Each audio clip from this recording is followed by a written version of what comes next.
Muchas gracias por su presencia, muchas gracias por estar aquí.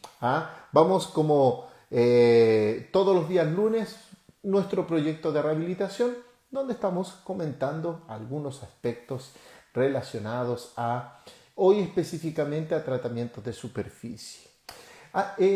Solamente a modo de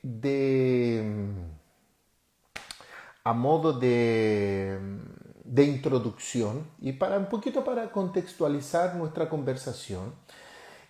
Bueno, cuando hacemos nuestros procedimientos adhesivos indirectos, lógicamente nosotros tenemos tres puntos importantes que tenemos que actuar. Uno, ¿cómo me voy a adherir al diente? Muy importante. ¿Cómo voy a hacer el tratamiento de superficie en el material restaurador? Muy importante también. ¿Y cómo me voy a unir esas dos estructuras? Ok, traté el diente, traté la superficie, bueno, ¿qué tipo de cemento? ¿Cuál va a ser el medio de unión entre ellos? En este caso, nuestro cemento. Y el cuarto factor a considerar dentro de este cuadrangular, ¿no es cierto?, de aspectos importantes, es la polimerización. ¿Cómo yo voy a polimerizar todo eso?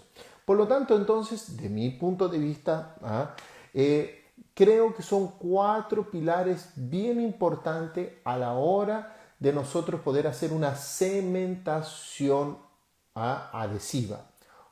¿Cómo voy a tratar el diente? ¿Cómo voy a tratar mi material restaurador? ¿Con qué los voy a unir? En este caso, el cemento.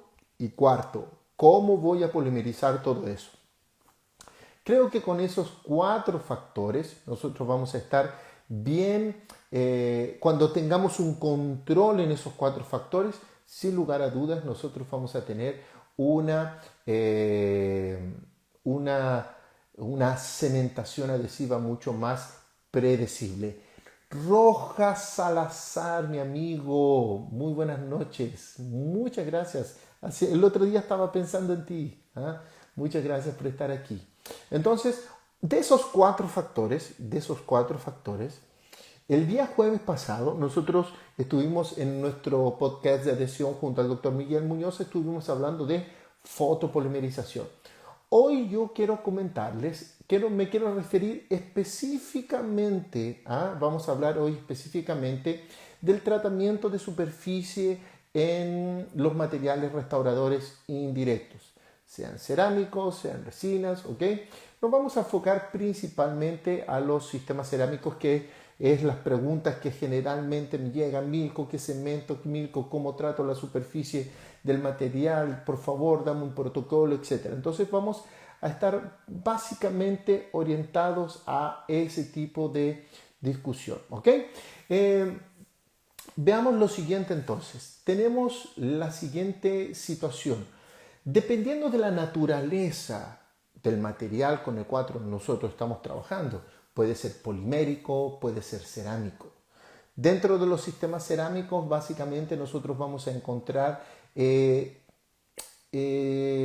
dos grandes grupos. Vamos a dejarlo así, en dos grandes grupos. Uno serían las cerámicas vítreas, que es aquellas que tienen una alta concentración, ¿no es cierto?, de vidrio en su composición, donde tienen una fase vítrea, una fase cristalina. Aquella fase cristalina se encuentran principalmente compuesta, estructurada por nuestros materiales, nuestros óxidos, leucita, etcétera, que le dan la resistencia. Pero el punto más importante aquí es la fase vítrea, que se encuentra en una alta proporción dentro de los sistemas vítreos, por eso que son cerámicas vítreas.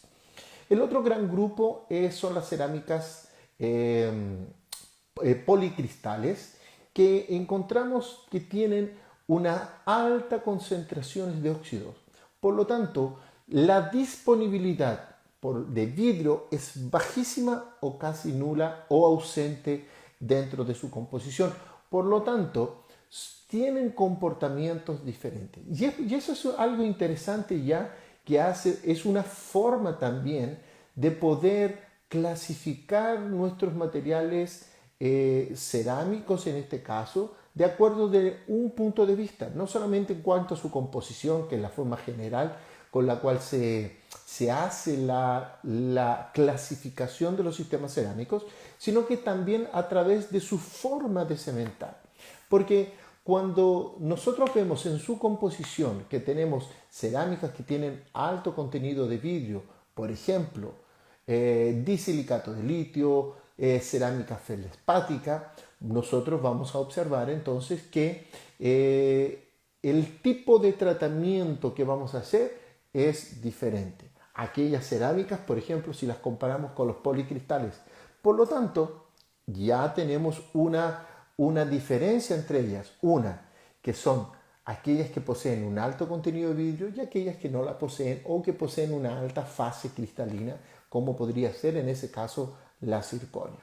Ahora, de mi punto de vista, nosotros cuando vamos a tratar de adherirnos, cuando nosotros vamos a tratar de adherirnos a una superficie, en este caso cerámica, nosotros siempre vamos a intentar de buscar dos tipos de adhesión. Una adhesión micromecánica, ¿no es cierto? Y otra que va a ser química. Por lo tanto, la gran mayoría de los protocolos de trabajo siempre están más orientados a buscar estos dos tipos de tratamientos. Uno que sea micromecánico, es decir, de crear microretenciones en la superficie, y la otra es tratar de adherirse químicamente. Entonces, la gran mayoría de los protocolos tratan de proponer este tipo de tratamiento para que nosotros podamos entonces tener el beneficio de estas dos procedimientos que sin lugar a dudas me van a mejorar significativamente mis procedimientos adhesivos. Entonces, cuando pensamos en un tratamiento de superficie de sistemas vítreos, por ejemplo, vamos a hablar de sistemas vítreos, como podría ser, por ejemplo, una cerámica feldespática, indistintamente si es convencional o reforzada, pero cerámica feldespática en el fin y al cabo. Cuando hablamos de un disilicato de litio, también vamos a pensar entonces qué tipo de tratamiento de superficie vamos a hacer. Uno que sea micromecánico, porque yo necesito crear esa rugosidad superficial para aumentar la energía superficial y de esa forma tener una adhesión micromecánica. Y por el otro lado, yo necesito también hacer un tratamiento de superficie químico que me permita adherirme químicamente a esa superficie. Entonces, siempre vamos a tratar de buscar esos dos mecanismos de alguna u otra forma. En algunos casos el micromecánico va a ser principal, en otros casos el químico puede ser mucho más principal dependiendo de la superficie que estamos tratando, más siempre vamos en búsqueda de ese equilibrio entre tanto micromecánico como químico. Bueno, si nosotros pensamos entonces en cerámicas vítreas, donde nosotros necesitamos entonces hacer un tratamiento micromecánico. El tratamiento micromecánico principal que vamos a hacer en las cerámicas vítreas, es decir, feldespáticas y disilicato de litio, el más utilizado, el que ya se ha comprobado que sí funciona, que se ha establecido ya un protocolo, hay muchos trabajos de investigación donde se habla de cuál es el tiempo, cuáles son las concentraciones. Bueno, es el uso de ácido fluorhídrico, ¿no es cierto?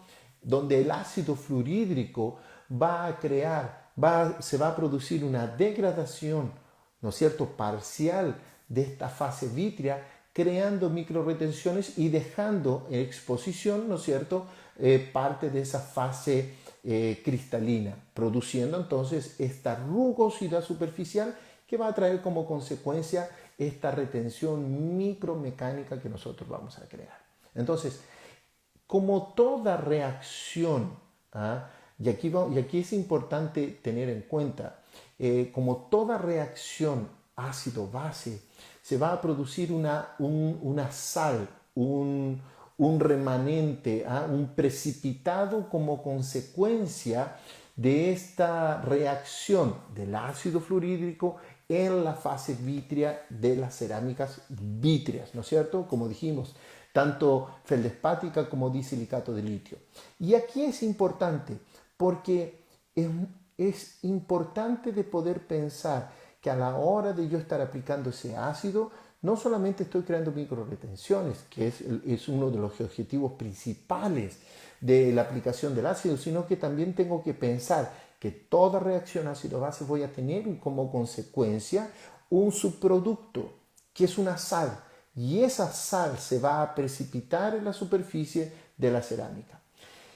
Esta sal, que es el hexafluorosilicato, ¿no es cierto?, que se encuentra en la superficie y generalmente uno la aprecia como un polvo blanco en la superficie de la cerámica después de estar condicionada, bueno, él tiene que ser removido. Y hay bastante información, hay bastantes protocolos, hay algunos que dicen que hay que limpiar simplemente con jeringa, es una opción. Hay otros que dicen que hay que limpiar con ácido fosfórico y frotar con ultrasonido. Hay diferentes opciones y dependiendo de la literatura que uno pueda leer, unos van a ser más favorables, otros van a ser más eficientes que otros. Pero indistintamente de la técnica que usted utilice o que usted crea que es la más correcta, porque como vuelvo a decir, yo puedo leer un artículo que me puede decir que el ultrasonido es mejor, o puedo leer otro artículo que me pueda decir que la jeringa es mejor, ¿ok? Pero a eso voy. Indistintamente del protocolo que usted quiera utilizar para hacer esa limpieza, bueno, es importante que lo ejecute correctamente de acuerdo a lo que usted piensa, usted cree que es lo correcto. El hecho de simplemente remover con agua ese ácido fluorhídrico de la superficie no significa que yo estoy haciendo una limpieza. La remoción superficial de esos grandes excesos de ácido fluorhídrico no significa que estoy limpiando. Simplemente removí esos excesos. ¿Qué yo necesito? Hacer una limpieza superficial. ¿Cuál es la idea? Vamos a pensar lo siguiente. Si yo necesito adherirme a una superficie, bueno, yo necesito hacer la limpieza de esa superficie. Por ejemplo, vamos a pensar que esta jarra que yo tengo aquí viene y se me rompe, ¿no es cierto? Aquí la oreja donde yo la tomo, esta taza, ¿ok? Vamos a pensar que se me rompe. Y yo simplemente voy a un mercado, compro no sé, en algunos países le llaman cola loca, otros le llaman super bonder, hay diferentes nombres, pero voy ahí a esa casa de herramientas, no sé, Home Depot, hay varias empresas así, voy y compro un pegamento y simplemente vengo, pin, coloco un poco en la oreja, coloco un poco en la taza y los vuelvo a pegar. Ok, probablemente va a pegar, probablemente sí, va a pegar. ¿Ah? Pero puede ser que a los 2-3 días, ¡pum!, se vuelva a soltar. Y se soltó. Bueno, ¿qué voy a hacer? Simplemente voy a colocar un poco más de cola, ¿no es cierto?, en la oreja y los voy a volver a pegar. Pero después de 2-3 días, nuevamente se me va a soltar. ¿Ah? Entonces se me va a soltar nuevamente aquí, yo la vuelvo a pegar y nuevamente le vuelvo a colocar más pegar y lo voy a pegar, pero probablemente que a los 2-3 días nuevamente se va a soltar. Y después de la tercera vez que yo lo pego y se suelta, lo pego y se suelta, voy a las instrucciones y las instrucciones me dicen, antes de aplicar la cola, deje las superficies bien limpias. Algo tan simple cuanto eso. ¿Qué significa esto?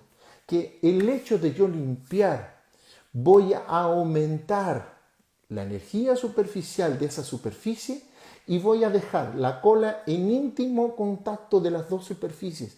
Y eso es un principio de adhesión. Y ese principio de adhesión también tiene que ser aplicado en nuestro día a día, a la hora que yo voy a, por ejemplo, hacer el tratamiento de superficie de una cerámica. Entonces, y ahora voy al detalle. Yo comenté, hay varias formas de limpiar nuestras cerámicas, ¿ok? Y va a depender de la literatura que usted esté leyendo. ¿Ah?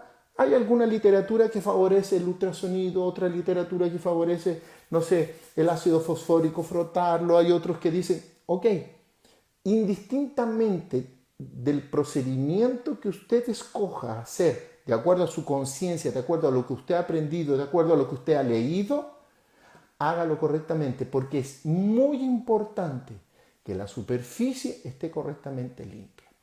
¿Ok? Muy importante. Indistintamente del procedimiento que usted escoja, tiene que estar limpia. Ok. Un punto importante, entonces, crear esas micro retenciones a través del uso del ácido fluorhídrico. Ok. También en la literatura se ha hecho una discriminación en cuanto a concentraciones, por ejemplo, y tiempos de grabado, en el cual está la literatura donde idealmente, y aquí dejo una pequeña situación, cuando se hacen las pruebas, por ejemplo, los trabajos, para ver cuál es la concentración y el tiempo ideal, ¿qué sucede? Que, por ejemplo, se utilizan diferentes concentraciones, diferentes tiempos, y se va viendo cuál es la profundidad que se va produciendo a la hora de esa concentración a ese tiempo. ¿Qué sucede? Que concentraciones a poco tiempo no crean valles. ¿Ah? ¿A qué me refiero con valle? Un valle es la profundidad que va a tener una indentación a la hora de producir esa micro retención. Pero cuando se aumenta el tiempo, si va aumentando también la profundidad de esa micro retención, de ese valle.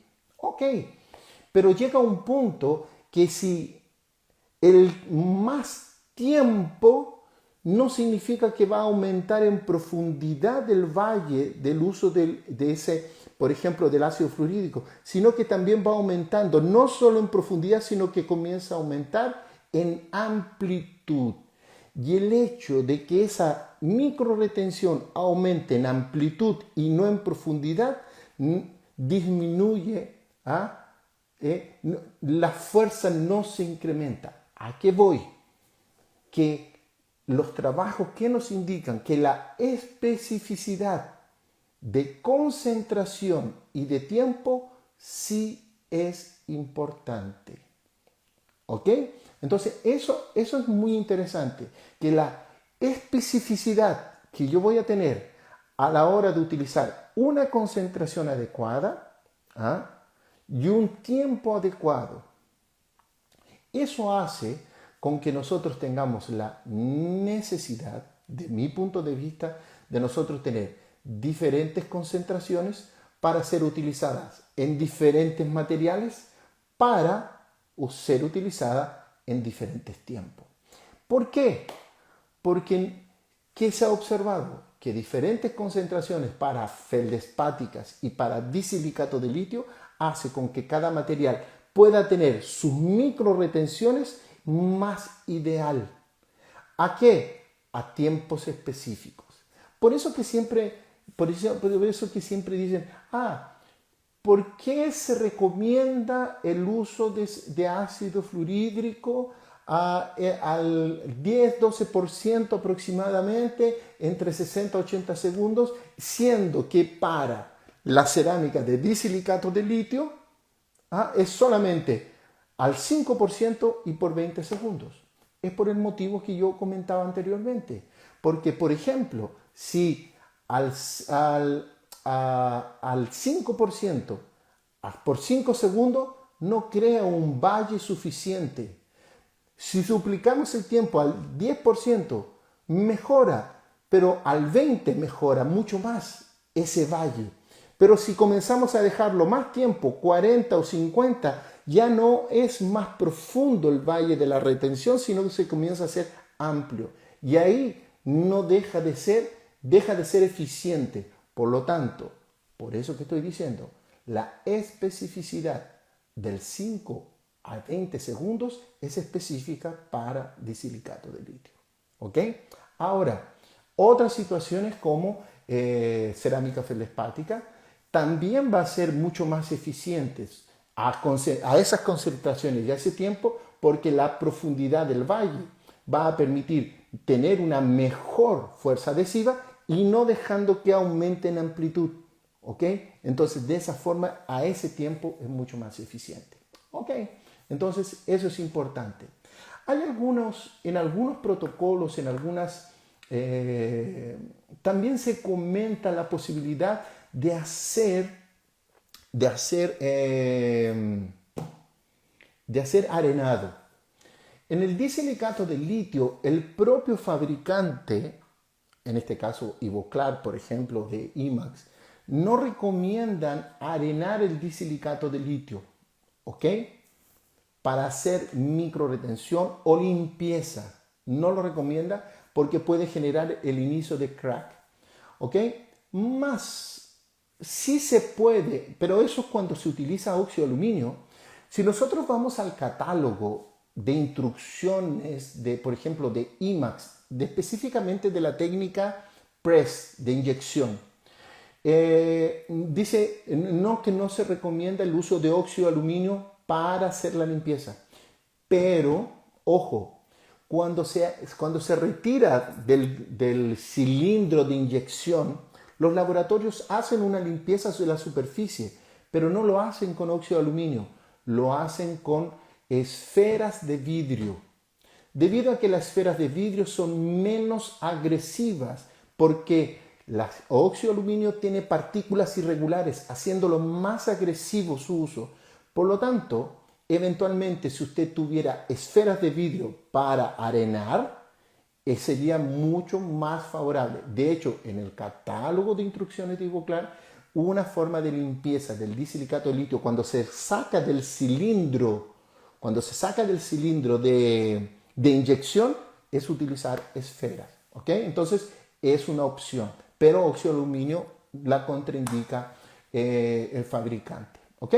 Entonces, son puntos importantes que nosotros tenemos que ver dentro del protocolo que se pueda estar utilizando. Importante hacer microretención, importantísimo. Yo siempre digo, paso indispensable.